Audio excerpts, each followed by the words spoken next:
तरकश में बात सबसे पहले मध्य प्रदेश सियासत की करेंगे, जहां अलग अलग राजनीतिक पार्टियां अलग अलग रणनीति पर काम करती नजर आ रही हैं। और इसी कड़ी में हम बीजेपी के बारे में भी आपको बताएंगे कि अब बीजेपी कैसे दलित वोटर्स को साधने के लिए यात्रा की शुरुआत कर चुकी है।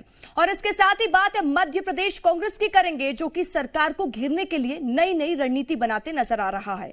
और अब कांग्रेस ने प्रदेश में बढ़ रहे महिला अपराध का मुद्दा उठाया है।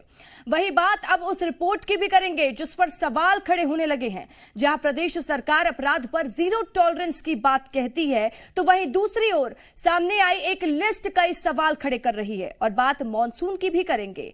मॉनसून में बढ़ रही आई फ्लू के मामले और इसको लेकर क्या कुछ जानकारी आपको बताएंगे। साथ ही इस बीमारी से अपनी आंखों को कैसे आप बचा सकते हैं, इसकी जानकारी भी हम आपको देंगे।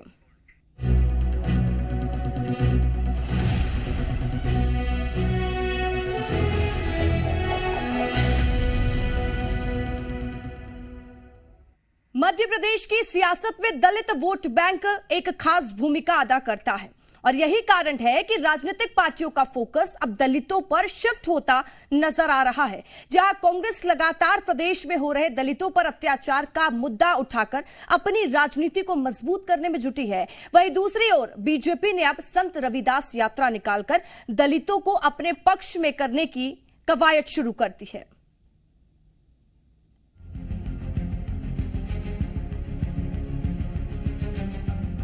विधानसभा चुनाव के पहले बीजेपी हर वर्ग को साधने की कोशिश में लगी है।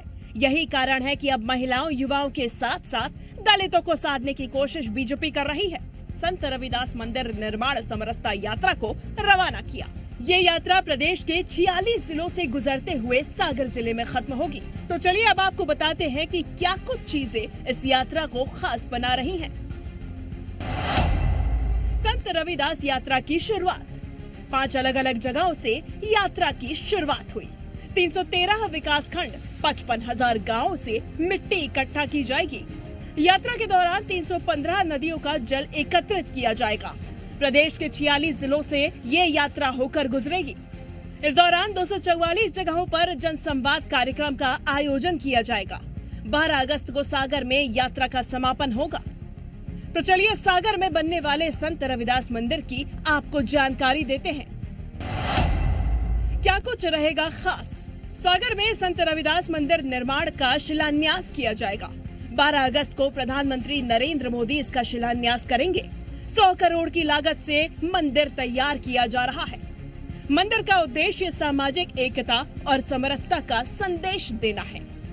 बीजेपी की ओर से निकाली जा रही संत रविदास यात्रा की शुरुआत के साथ ही सियासी बयानबाजी भी शुरू हो गई है। मामले में कांग्रेस का क्या कुछ कहना है, वो भी सुन लीजिए। उज्जैन में ये मंदिर बनाने की घोषणा की थी कि उज्जैन में मैं करोड़ों रुपए की लागत से धर्मशाला और मंदिर बनाऊंगा। दलित भाई बहन समझ गए कि घोषणावीर व्यक्ति है, बनाएगा नहीं, क्योंकि इनके चेहरे पे विश्वास नहीं रहा।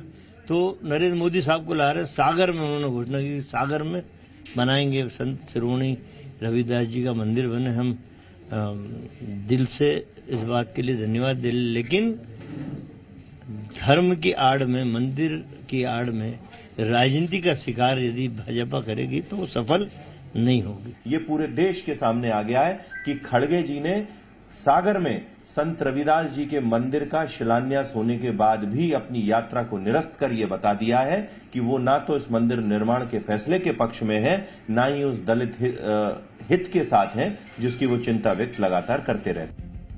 आगामी विधानसभा चुनाव में दलित वोट हासिल करने के लिए मध्य प्रदेश के दोनों प्रमुख दल बीजेपी और कांग्रेस एड़ी चोटी का जोर लगा रहे हैं। दोनों दल अपने अपने तरीकों से दलितों को रिझाने में जुट गए हैं। अब देखना होगा कि दलितों के लिए बीजेपी ने जो 100 करोड़ का दांव खेला है वो कितना कारगर साबित होता है। ब्यूरो रिपोर्ट, जी मीडिया।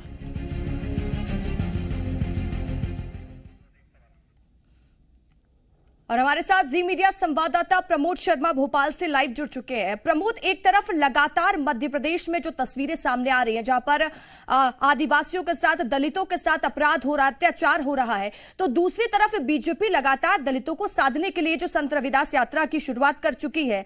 तो ये दोनों जो पहलू हैं वो कई तरह के सवाल खड़े करते हैं कि क्या दलित और आदिवासी सिर्फ बीजेपी के लिए वोट बैंक है? देखिए, शायद यही टेंशन और चिंता सता रही है, इसीलिए चाहे यात्राएं हों या बड़े बड़े जो कार्यक्रम हैं, और सबसे बड़े चेहरे प्रधानमंत्री नरेंद्र मोदी मध्य प्रदेश आएंगे। और देखिए, सबसे बड़ी बात तो ये है कि वो संत रविदास मंदिर का भूमि पूजन सागर में करेंगे, ये तय हो गया है, क्योंकि सबसे बड़े चेहरे पीएम मोदी हैं और इस बार 2023 विधानसभा चुनाव पीएम मोदी के चेहरे पर बीजेपी लड़ रही है। एसडी मध्य प्रदेश छत्तीसगढ़ पहले ही इस खबर को दिखा चुका है, लेकिन मध्य प्रदेश से पीएम का नाता और उनकी जो वीडियो की लॉन्चिंग है वो भी इस भूमि पूजन कार्यक्रम के दौरान ही हो सकती है, ऐसी कयास लगाया जा रहा है। लेकिन देखिए, क्या रविदास से सियासी सूर्य की चमक बरकरार रहेगी या फिर दूसरी पार्टी को देखिए वापसी हो पाएगी, ये बड़े कयास लगाए जा रहे हैं। लेकिन दलितों पर सियासी आर पार पहले भी हो रही थी, अब भी हो रही है और आज भी सामने आ रही है सियासी बयानबाजी। देखिए, कांग्रेस पार्टी के सीनियर नेता सज्जन सिंह वर्मा तो भड़क गए और यहाँ तक कह दिया कि खड़गे का दौरा निरस्त होना यानी बीजेपी एक दलित नेता को मध्य प्रदेश आने से रोक रही है।